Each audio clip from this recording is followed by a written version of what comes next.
People of Reddit, what stupid rule at your work school backfired beautifully? Zero tolerance ended shortly after a bully got thrown through a window because, if I'm getting suspended for defending myself, I'm gonna make it worth my while. Mad respect to the kid who tossed their bully through a window. That kind of thing happens more than you'd think. When you bully the fat kid who is always carrying 40 more pounds than you, don't be surprised when he picks your 40-pound ass up and throws you like a noodly shot put. There was this time back in middle school where I was being really mean to another kid.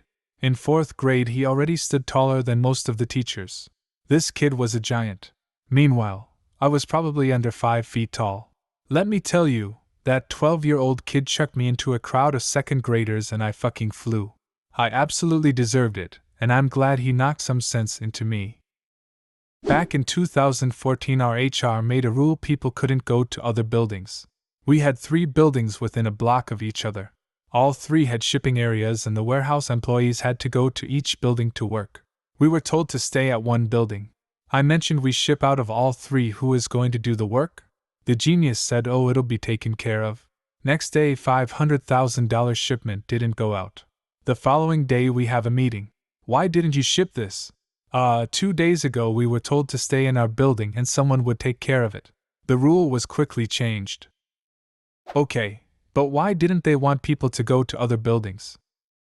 They were trying to keep departments segregated. The lady was a control freak. She didn't want anyone talking to anyone else. Required every employee to use electronic time clocks to punch in out for work, including lunch. Punching in late or leaving early would cause your pay to be docked and getting a discipline letter. Multiple people wanted to sabotage the clocks, cut the cords, etc., but wiser heads prevailed. Everyone arrived several minutes early and left late, every single day, to avoid getting into trouble. Unfortunately, this created unimpeachable evidence of hours worked. The employer had to pay out thousands of dollars in overtime the first month. The clocks disappeared exactly 5 weeks after they were installed with no notification. Every shift, there's a quota we need to fulfill. And then, even if you do fulfill it, you have to keep working until your 8 hours are up. Cue everyone speeding for 4 hours, having a 3-hour lunch coffee break, then slowly moving their ass for an hour. No rule about us taking necessary breaks if we're still capable of reaching the quota. Now we're allowed to stop once we're done. I worked at Starbucks for like 5+ years before and during undergrad, and at one point our district manager thought it was a good idea to implement a "just say yes" policy, where we literally weren't allowed to tell the customer no. Lasted for about 3 months, and in that 3 months our unaccounted product and waste went up over 300% because when the POS didn't have a way to punch in a customer request, we had to just do it anyways. We also got complaints from stores in surrounding districts because they had angry customers who were requesting things that were against local food service code, and told them that we did it for them at our store. I knew exactly how that policy was going to play out, and I just laughed every time management was freaking out about the problems it was causing. When COVID started, our boss demanded that our entire team sit in on group Zoom calls, even if the topics on the agenda didn't have anything to do with their roles. She felt it would build team unity.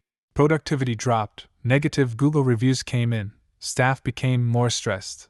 When she demanded answers on the next Zoom call, one of my coworkers bluntly said, "Well, I would reply to this woman's voicemail, but I'm stuck on this Zoom call."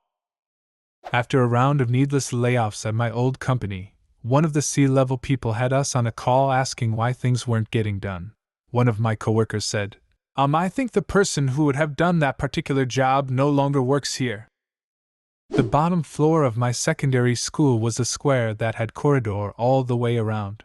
After some incident where a kid got knocked over, they implemented a one-way system. Unfortunately, they were very strict on enforcing it. If you accidentally walked past your class, you couldn't just turn around. They seemed very proud of their new rule, until everyone started showing up late for class because they had to do extra laps of the bottom floor. A long while back, but my school banned the color pink because a bunch of students were wearing it one October, and they thought it was a gang thing. It was for Breast Cancer Awareness Month. The rule didn't go well for them. My principal banned pink silicone bracelets. They were being sold in town to raise money for breast cancer. 6 months later, she had to have chemo to treat her breast cancer. It's not really funny, but it is kind of ironic. My spouse's workplace realized they didn't have a policy about sending sexual images or jokes as part of their email acceptable use policy, so they added it. Except they made it a firing offense to send or receive sexual content. I think the intent was to stop people from subscribing to such content. They also said that your access would be immediately revoked until a determination was made. So someone got fired for something else and decided to send their whole management chain a graphically sexual image, then report it using the anonymous tip line. IT got the report, concluded they did indeed receive sexual content, and did as required, suspended all the involved email accounts, including the SVPs. The policy has since been reworded. A place I used to work had a rule that executive-level staff needed to be contactable when on leave, so they had a section on the leave form for the address of where you'd be staying and a contact number. Some knuckle shuffler in HR decided it applied to all staff and the shenanigans began. People would put down the address and phone number of sex shops, sports grounds, medical clinics. My company used to be a small startup. In my first year, I was the project manager and architect for a global system rollout.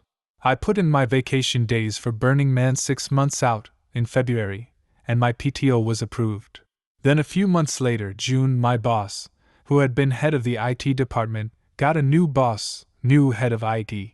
With a month to go until Burning Man, the new head of IT told me that my project rollout was too important for me to be uncontactable at all, and that I would need to take a satellite phone to Burning Man or my vacation would be cancelled.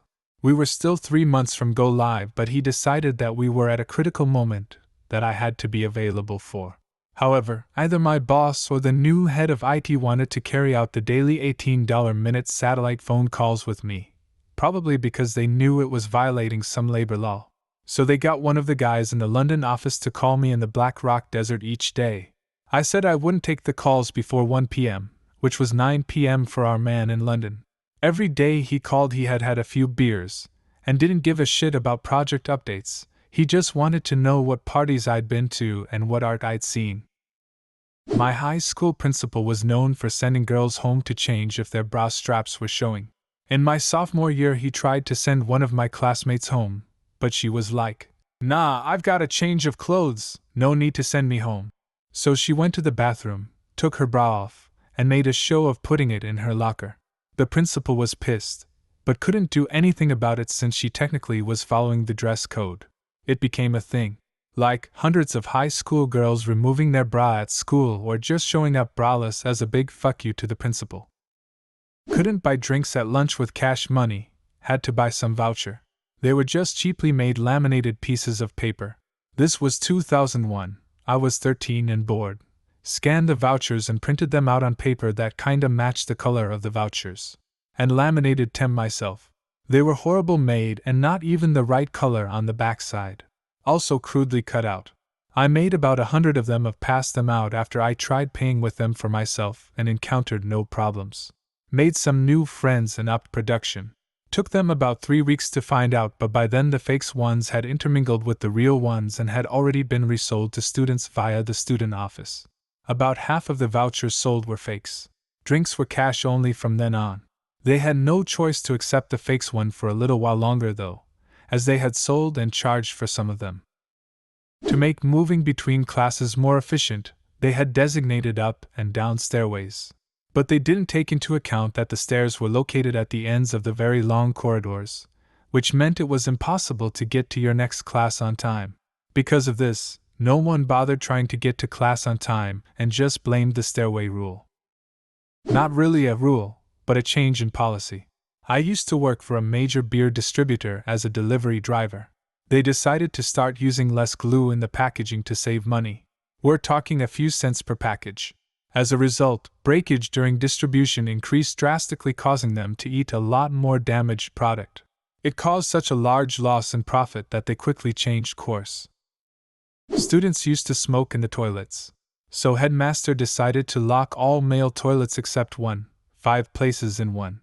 Now my school had around 700 students, out of which around 300 were male.